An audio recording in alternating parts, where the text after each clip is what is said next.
tahtawi ala ayati min kitabillah wa akhbara min sunnati Rasulillah sallallahu alaihi wasallam wa asara min hikmati awliya illah tadul ala hakarati dunya wa sur'atu zawaliha wa la haqati min igtarra man igtarra biha wa rakaza fi ila mahaliha wa tahmilu ala zuhdi fi dunya man nadara fiha wa kana lahu qalbun aw alqasam wa huwa syahid. Terdiri dari ayat-ayat dari kitabillah, Quran maksudnya. Wa akhbara min sunnati Rasulillah, dan hadis dari Rasulullah. Wa asar min hikmati auliyaillah, dan asar atau catatan-catatan atau hikmah-hikmah dari para wali Allah. Tadul ala haqarati dunya, yang menunjukkan atas hinanya dunia ini. Wa sur'atu zawaliha, dan betapa cepatnya kehancuran dunia ini. Wa la haqati min man igtarra biha, dan atas orang yang kebodohan bagi orang-orang yang tertipu dengan dunia. Maksudnya orang yang bisa tertipu dengan dunia maka dia haqqah, bodoh. Wa rakaza ila mahaliha, dan dia ini bersandar kepada tempatnya dunia ini. Wa tahmilu ala zuhdi, dan juga ini termasuk yang bisa menunjukkan kepada zuhud di dunia. Man nadra fiha, bagi orang yang melihat dunia. Wa kana lahu qalbun, sedangkan ia memiliki hati. Aw alqasam wa huwa syahid, atau dia menggunakan pendengarannya sedangkan dia menyaksikan. Intinya bab ini tentang quotes, baik itu dari Quran, hadis, makalah ulama dan selainnya. Yang pertama, qala Allah Ta'ala wa qaulul haq wa kalamus sidq. Innama masalu hayati dunya kama in anzalna minas samai fakhtalata bihi nabatul ardi mimma ya'kulun nas wal an'amu hatta idza ahadatil ardu wa zuhrufaha wa zayyanat wa dan ahluha annahum qadirun 'alaiha ataha amruna lailan aw naharan faj'alnaha hasidan ka'allam taghna bil ams kadzalika nafasilul ayat liqaumin yatafakkarun. Inti dari surat Yunus ayat 24 ini, Allah itu menurunkan di dunia ini air dari air hujan. Dari air itu Allah menumbuhkan tanaman-tanaman. Yang mana tanaman-tanaman ini ada yang bisa dimakan manusia, ada yang bisa dimakan hewan. Nah, setelah itu manusia memanfaatkan tanaman ini, kemudian hewan juga memanfaatkan untuk makanan. Dari situ manusia bisa memilih dia bisa menguasai atau merusaknya, ya. Setelah itu, setelah bisa menguasai maka Allah akan mengujinya. Dia akan merusaknya atau justru merawatnya. Maka setelah itu Allah akan menurunkan adab bagi orang-orang yang ini, liqaumi yatafakkarun, untuk kaum-kaum yang berpikir. Artinya apa? Kita disuruh mikir. Kita disuruh mikir. Di surat Yunus ini Allah sudah menciptakan, tinggal kita bisa merawat atau tidak. Manusia mengira bisa menguasainya. Nyatanya enggak. Dikasih hutan yang lebat, ditebang, digunduli. Akhirnya apa? Banjir. Seperti contoh yang sudah terjadi beberapa bulan lalu yang di Aceh. Itu bukti ketamaan manusia. Kenapa kok bisa tamak? Karena hubud dunia, ya. Dunia yang dia dapat masih kurang, akhirnya geragas. Kemudian waqala ta'ala inna ja'alna ma'alal ardi zinatan laha linabluwakum ayyuhum ahsanu amala wa inna laja'iluna ma'alaiha sa'idan juruza. Surat Al-Kahfi ayat 7 sampai 8. Intinya di ayat ini Allah menjadikan yang ada di bumi ini perhiasan. Perhiasan ini untuk menguji manusia. Di antara manusia ini mana yang baik perbuatannya. Dengan ujian dunia ini manusia akan menjadi baik atau menjadi buruk. Gitu. Kemudian waqala ta'ala wala tamuddanna aynaika ila ma matta'na bih azwajan minhum zahratal hayatid dunya linaftinahum fihi wa rizqu rabbika khairu abqa. Surat Toha ayat 131. Inti dari surat ini, jangan pernah kalian ini membandingkan nikmat-nikmat dunia dengan nikmat-nikmat Allah yang telah diberikan kepada kita. Nikmat-nikmat dunia yang telah Allah berikan kepada yang selain Islam, kan awake dhewe lek ndelok wong kafir, wong non muslim, iku ndelok iku kok cek enak urip. Yo jenenge non muslim, gak percaya Allah, uripe enak-enak ae, sugih, bebas, sembarang telap kate party, kate sembarang, enak. Jangan kita serba terbatas soro. Jangan pernah membandingkan itu karena nanti akan disebutkan di sini. Kemudian waqala ta'ala man kana yuridu harsal akhirah nazid lahu fi harsi wa man kana yuridu hasad dunya nu'tihi minha wa ma lahu fil akhirati min nasib. As-Suara ayat 20. Inti dari ayat ini, bagi yang ingin keuntungan di akhirat maka Allah akan menambahkannya, dan bagi orang yang hanya ingin keuntungan di dunia maka Allah akan memberikan sebagian saja. Jadi bagi kalian yang bisa berpikir, kalian bisa milih.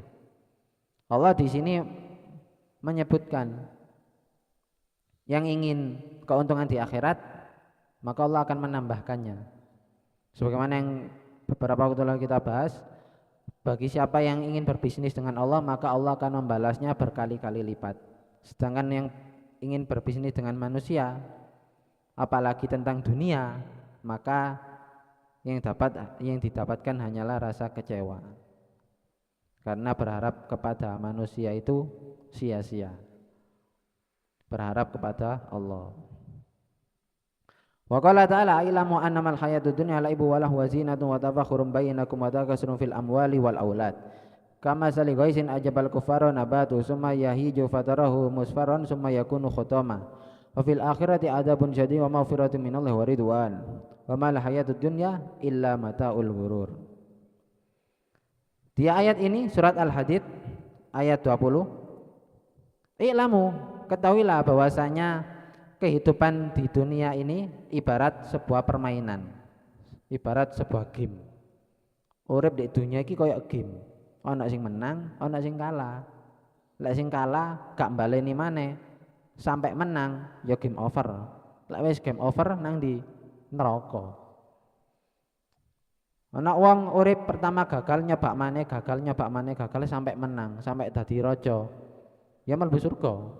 Maksudnya dadi raja iki bisa mengalahkan rintangan-rintangannya. Rintangan setan. Apa maneh? Hawa nafsu dan kawan-kawan. Jadi itu. Kemudian waqala ta'ala fa man tagha wa asara hayatud dunya fa innal jahima hiyal ma'wa. Di sini intinya orang yang suka melampaui batas dan lebih mengutamakan dunia, maka ini fa innal jahima hiyal ma'wa, maka nerakalah tempat baginya. Orang yang suka melampaui batas, tapi dia melampaui batas ini mengutamakan dunia, maka neraka ngene. Kemudian waqala Rasulullah, ad-dunya mal'unah, mal'unun ma fiha illa dzikrullah alimun wa muta'allim. Ini sudah kita bahas beberapa waktu lalu. Dunia itu terlaknat. Dan terlaknatlah apa yang ada di dalamnya semuanya, kecuali dzikrullah, orang yang alim dan orang yang mau belajar. Falau kanatid dunya tazina indallahi janaha ba'uda ma saqa kafiran minha syarbata ma'in. Nah ini sama, hampir sama ini hadisnya dengan yang ada di Muhtarul Hadis. Hadis berapa? Hadis 45. Tapi ada bedanya sedikit. Kalau di sini falau kana di dunia tazina, kalau yang di tazinu, kalau yang di Muhtarul Hadis itu ta'dilu. Lau kana di dunia ta'dilu. Kalau di sini falau kana di dunia tazinu. Andai kan dunia ini apa? Setara di sisi Allah dengan sayapnya nyamuk. Andai kan dunia ini setara, sing didadekno kesetaraan iku ambek suwiwine nyamuk. Sing sak gepukan langsung mati. Karena artine sayape nyamuk, suwiwine nyamuk. Lek suwiwine petek enak sing kena dipangan, ya. Dikrispi, ya, kayak sambel, digeprek, ya. Wah enak sih kena pangan. Suwi nyamuk, apa artinya? Ayo. Laron sih kena gaya apa? Peyek. Iki nyamuk, ayo. Keberadaannya sangat tidak diinginkan. Kata turu kerungu. Ya. Ini dunia disamakan dengan, andaikan dunia ini sama dengan sayapnya seekor nyamuk, masa kok kafiron minha syarbatamin, maka Allah tidak akan memberikan kepada orang kafir itu walaupun hanya seteguk air, andaikan setara dengan sayapnya nyamuk. Artinya apa? Dunia sama sayapnya nyamuk itu masih lebih mulia sayapnya nyamuk. Ya, maka berpikirlah, gak usah ambil dalil, sambil logika ya wis. Sama sewiwi nyamuk yang gak bisa buat apa-apa aja gak setara, apalagi dengan semua gemerlapnya dunia ini, tidak ada artinya. Karena di kitab Imam Haddad juga kan, ad-dunya sa'a faja'alha to'a. Dunia itu cuma sebentar, dunia itu mek sediluk, gak sampai rong diluk, maka gunakanlah untuk taat. Ad-dunya jifatun qadiratun. Dunia itu ibarat apa? Jifatun, bangkai. Wis bangkai, batang. Sik qadiratun, menjijikkan. Wis bangkai, guilani. Batang sing guilani, bayangno. Dunia itu ibarat bangkai yang menjijikkan. Kalau orang yang berpikir, maka dia tidak akan mau dengan dunia. Innallaha ta'ala ja'ala ma yakhruju min ibni Adam masalan lid dunya. Sesungguhnya Allah menjadikan apa yang keluar dari anak Adam, ibnu Adam, maksudnya manusia. Sesungguhnya Allah menjadikan apa yang keluar dari manusia itu masalah di dunia, perumpamaan untuk dunia. Apa sing metu kok menungso? Kotoran.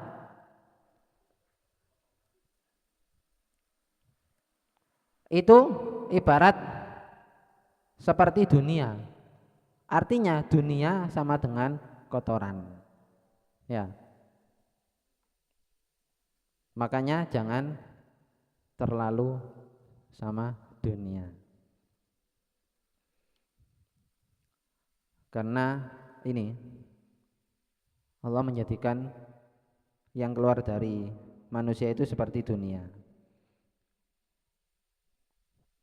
Enggak ada yang bisa disombongkan dari manusia. Semua lubang yang ada pada manusia itu sesuatu yang menjijikkan, yang keluar dari lubang manusia itu. Semuanya sesuatu yang menjijikkan. Ayo sebutno kabeh, menjijikkan semua. Ayo. Dari hidung, dari mulut. Ayo.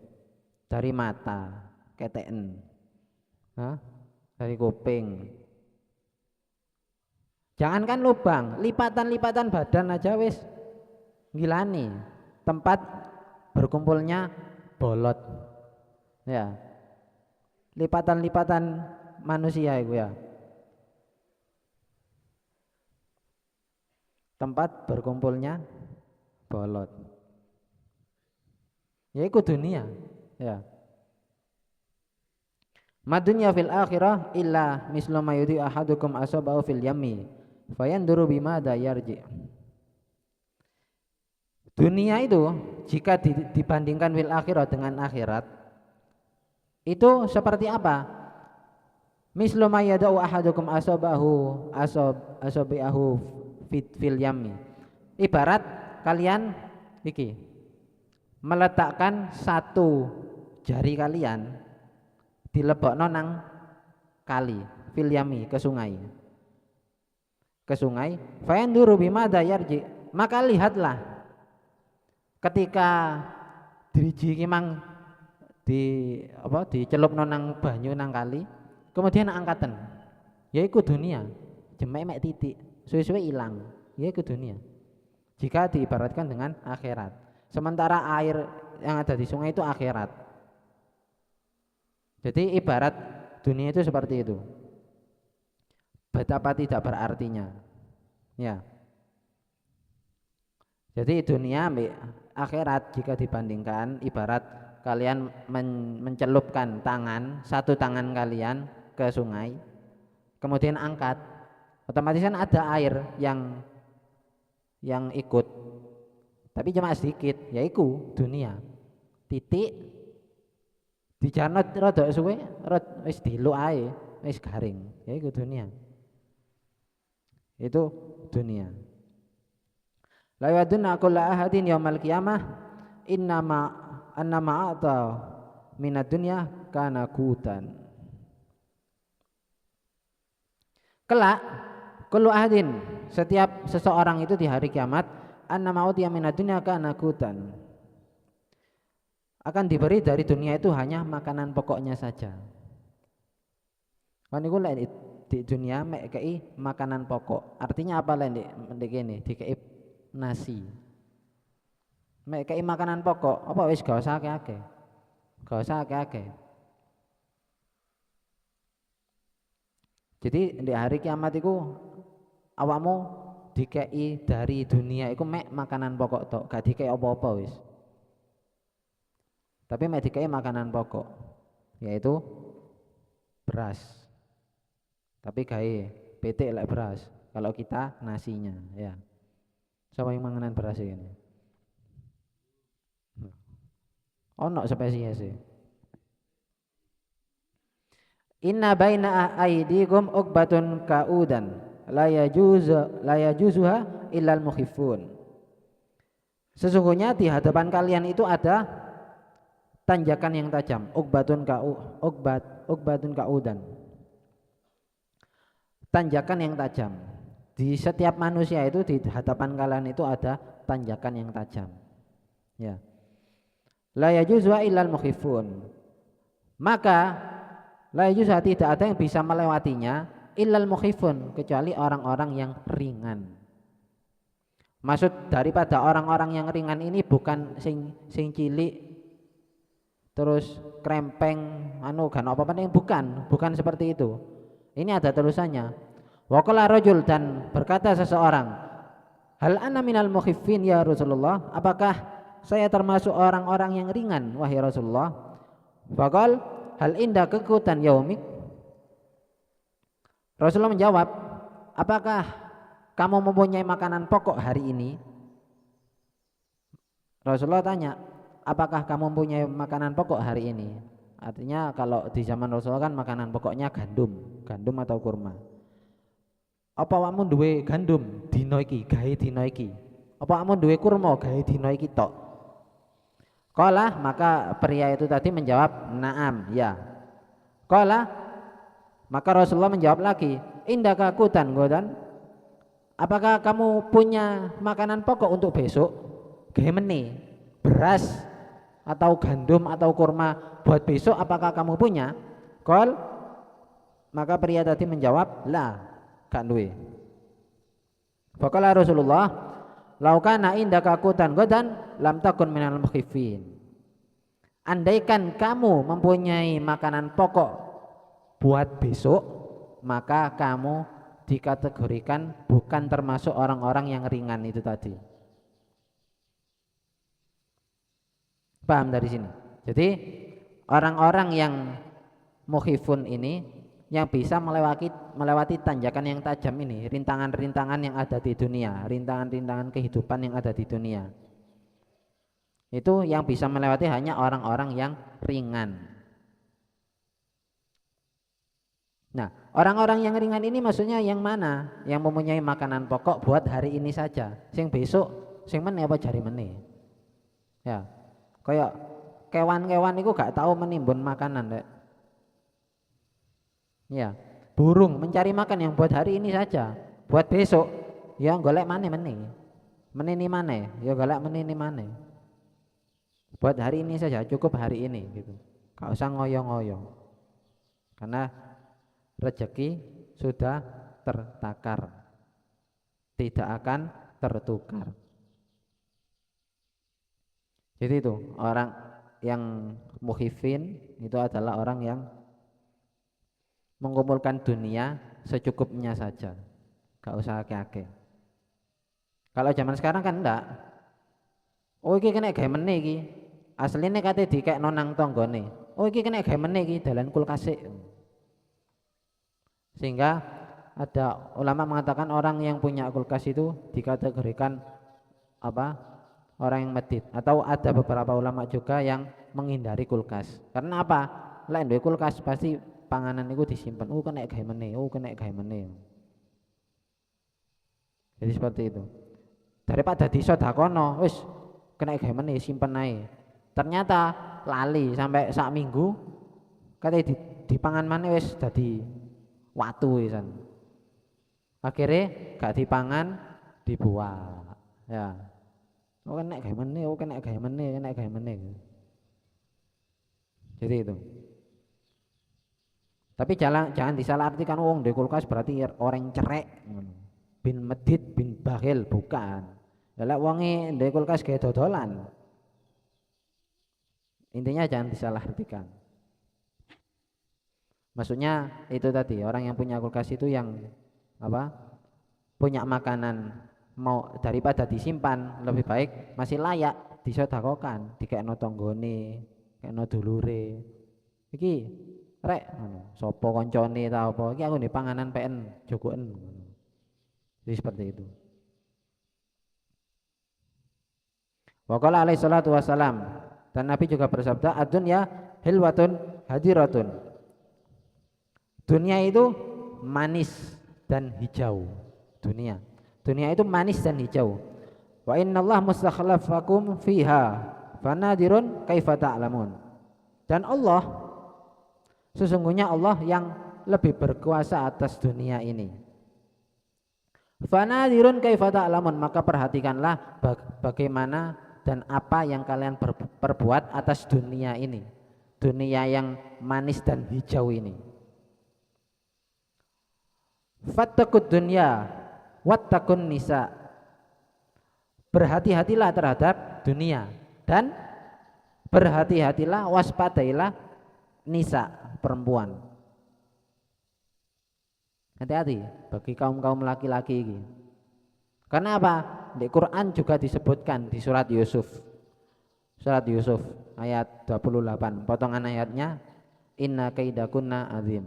Sesungguhnya tipu daya wanita itu sangatlah besar, tipu dayanya.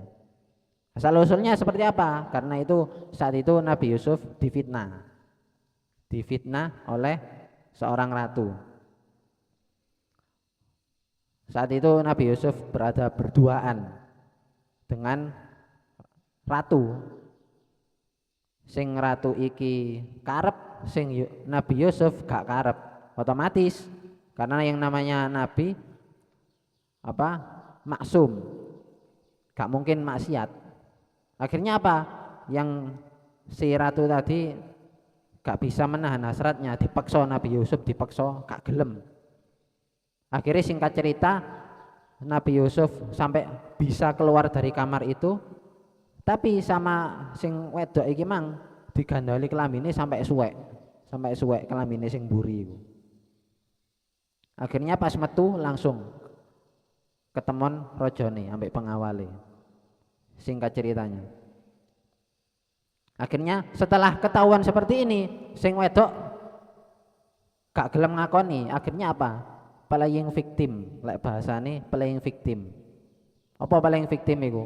Merasa dia yang terdolimi, yang di akhirnya sing wedok gak ngakoni ngakui nang rajane aku di apa? Dilecehkan sama Nabi Yusuf. Aku dilecehkan sama Nabi Yusuf. Sing Nabi Yusuf ya otomatis ndak bukan saya. Akhirnya mendatangkan hakim, singkat cerita mendatangkan hakim didelok. Lek kelambine sing suwek ndek ngarep, kelambine Nabi Yusuf sing suwek ndek ngarep, berarti Nabi Yusuf yang salah. Tapi jika bajunya Nabi Yusuf yang sobek di belakang, berarti perempuannya yang salah. Akhirnya singkat cerita ternyata benar, bajunya Nabi Yusuf yang sobek yang di belakang, akhirnya perempuan yang bersalah.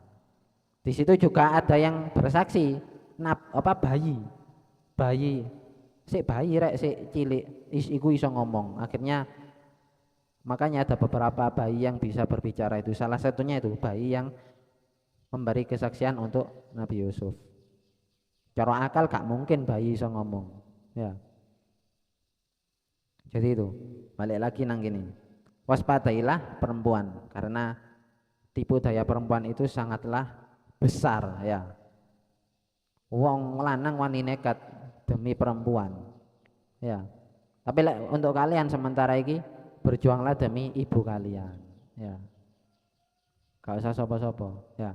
Berjuanglah demi mengangkat derajat ibu kalian, karena semuanya pasti punya ibu, ya. Berjuang demi mengangkat derajat ibu kalian, gak usah liyane, ya. Fa wallah mal faqr akhsha alaikum inma akhsha antub situ alaikum ad-dunya kama basatat ala man kana qablakum. Maka demi Allah, bukanlah orang miskin yang aku takutkan, akan tapi yang lebih aku takutkan itu apa atas kalian itu, ketika dibentangkan kepada kalian dunia sebagaimana dibentangkannya dunia atas orang-orang zaman dulu, maksudnya zaman sebelum kita. Fatanafasuha kama tanafasuha, maka ketika dunia telah dibentangkan kepada kalian, maka kalian fatanafasuha, berlomba-lomba mengumpulkan dunia itu tadi, sebagaimana berlomba-lomba umat-umat terdahulu. Maka apa yang terjadi ketika dibentangkan dunia kemudian kalian lebih memilih berlomba-lomba untuk mengumpulkan dunia? Fatahlikukum kama ahlaktahum. Jadi ahlakathum, maka celakalah sebagaimana celakanya umat-umat terdahulu. Itu yang lebih ditakutkan, bukan kemiskinan, tapi orang yang sudah dikasih dunia banyak akan tapi dia itu tambah berlomba-lomba akhirnya celaka. Inna mimma akhafa alaikum ba'di ma yuftahu alaikum min zahrati dunya wa zinataha wa zuhratuha. Sesungguhnya aku lebih takut daripada kalian ini ba'di, sepeninggalku, kata Nabi. Sepeninggal Nabi itu yang lebih Nabi takutkan itu adalah ma yuftahu alaikum, ketika apa yang ditampakkan atas kalian itu min zuhratud dunya, dari keindahan-keindahan dunia, wa zinataha, dan perhiasan-perhiasan dunia, wa zuhratuha, dan keindahan dunia. Artinya apa maksudnya? Jangan sampai tertipu dengan gemerlapnya dunia, perhiasan dunia, jangan sampai tertipu, karena semuanya itu sifatnya sementara, dan andai pun kalian punya itu semuanya hanyalah titipan. Ihdirud dunya fa innaha ahsiru min Harut wa Marut. Waspadailah dunia, maka sesungguhnya dunia itu asharo, lebih kuat sihirnya daripada Harut dan Marut. Bagaimana Harut dan Marut? Sudah ada ceritanya di Quran. Kalian bisa membacanya sendiri ya. Paman di perpustakaan ono insyaallah kisah-kisah dalam Quran. Iku ono di situ kisah Harut dan Marut. Wocon dhewe lek dibahas gini gak mari. Jadi dunia ini ibarat sihir. Sihir. Dan sihir ini lebih kuat daripada sihirnya Harut dan Marut. Jadi seperti itu. Apa hakikatnya sihir itu? Sihir itu hanya menipu, rek. Bukan. Jadi kok contohnya ini. Pada saat zaman Nabi Musa. Nabi Musa saat berhadapan dengan sapa? Fir'aun ya. Ketika Nabi Musa musuh para penyihir elite Fir'aun ya. Tanding iki, sakti-saktian, mana yang lebih sakti. Akhirnya apa? Para penyihir itu mengubah apa? Tongkat menjadi ular. Ya. Loh kok gak harus sih ceritanya kan? Diubah tongkat menjadi ular. Hadirin yang melihat iya penyihir ya. Akhirnya sama Nabi Musa juga merubah tongkatnya menjadi ular. Tapi hakikatnya sing penyihir iki mang delok, waduh kalah. Soalnya apa? Sihir itu lah ya. Hakikatnya sihir itu sebetulnya tongkatnya iku mang pancet. Gak iso langsung berubah jadi ulo tenanan, gak iso. Tapi apa kok bisa kelihatan seperti ular? Sihir itu hanya apa jenenge kaya ilusi. Apa merubah pandangan orang. Yang dirubah itu hanya pandangan-pandangan hadirin ngono iku. Ibarate iki kabeh iki ndelok sihir ngono iku. Sing disihir iku mata kalian. Seakan-akan mata-mata kalian ini melihat tongkat ini seperti ular. Padahal tongkat ini tetap tongkat. Yang namanya sihir itu nggak bisa merubah. Misalnya tekuk HP jadi emas, nggak mungkin. Kalau sihir seperti itu, dari HP menjadi emas, buku jadi duit, kertas jadi duit, nggak mungkin. Kalau sihir. Lain ceritanya kalau mukjizat. Kalau mukjizat bisa merubah hakikat apapun itu menjadi entitas yang lain. Kok contohnya Nabi Musa punya mukjizat yang awalnya tongkat berubah menjadi ular, dan ular tenanan ular kudu mek ilusi hayalan belaka ndak. Makanya masih penyihir kumang akhirnya melok Nabi Musa. Akhirnya ngaku, akhirnya ambek Fir'aun diancam. Kon lek melok Nabi Musa tak pateni kon gitu. Dan itu wis akhirnya tetap penyihiriku milih Nabi Musa karena didelok lebih sakti teko aku mek bisa menyihir apa ilusi mata-mata hadirin. Sang Nabi Musa tongkati tenanan dadi ulo. Nah, itu bedanya sihir sama mukjizat. Nah, sihir gak bisa merubah bentuk A menjadi B, cuma menyihir apa pandangan orang-orang. Tapi kalau mukjizat bisa merubah teko A, B, C, D, C sampai Z. Gitu. Bedanya sihir sama mukjizat. Kemudian ad-dunya sijnul mukmin wa jannatul kafir. Dunia ini ibarat penjaranya orang mukmin dan surganya orang kafir. Innallaha yadudu dunya an abdihil mu'min kama yadudu ra'i syafiq wa namahu an maratil halkah. Sesungguhnya Allah itu menjauhkan dunia dari hamba-hambanya yang beriman. Allah itu sudah menjauhkan dunia ini dari hamba-hambanya yang beriman. Kama yadudu ra'i syafiq wa namahu an maratil halkah. Sebagaimana Ra'i Syafiq, pengembala yang baik, pengembala yang punya belas kasih, itu yadudu menjauhkan gembalaannya, mboiku wedhus, mboiku apa, mboiku sapi, mboiku apa gembalanya dari tempat yang membahayakan. Jadi Allah menjauhkan dunia dari hamba-hambanya yang beriman. Ini hamba-hambanya yang beriman, ini dunia, sama Allah dijauhkan. Ibaratnya seperti apa? Sebagaimana pengembala menjauhkan gembalaannya dari tempat-tempat yang membahayakan. Jadi seperti itu.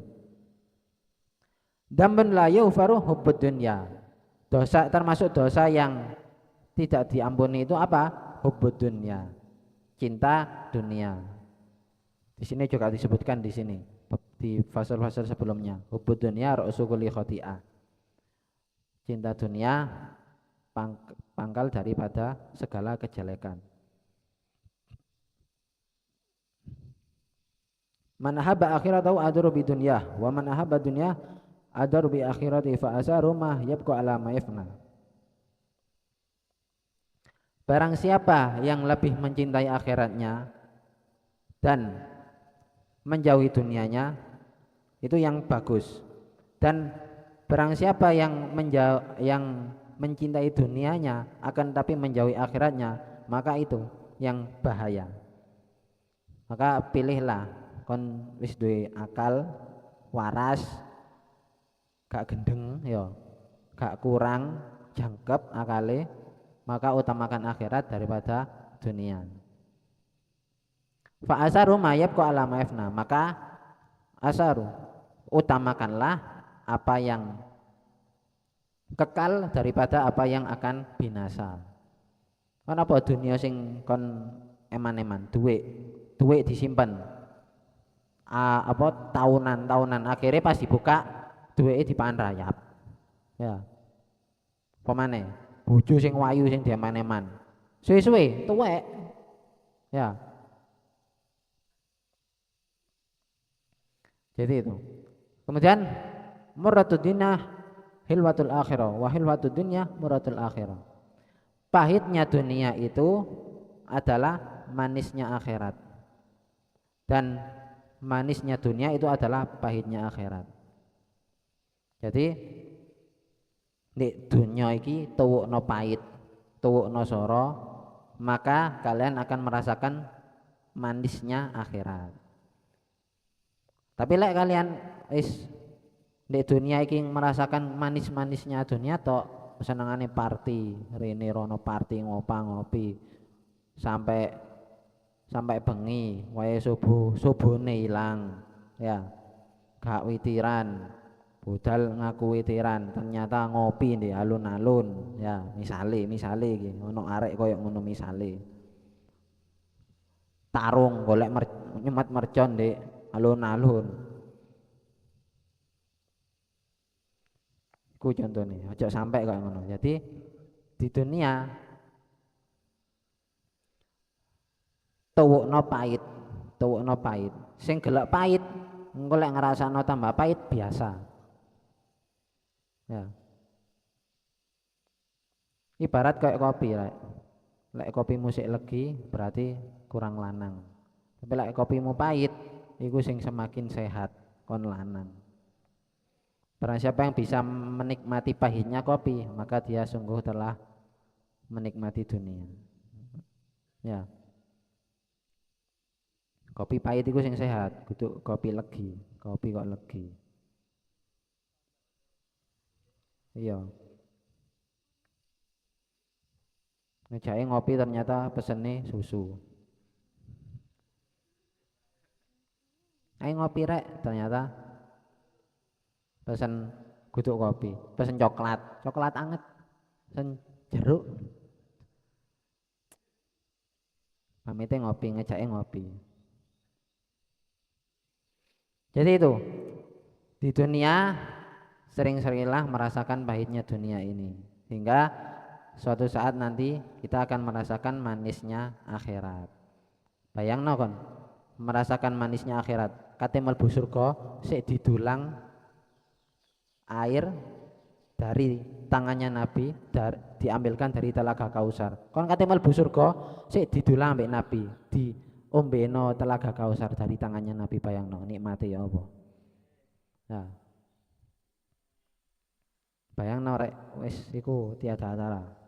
Ya, ketemu tok ae wis seneng apa meneh didulangno ngene. Air dari telaga Kausar.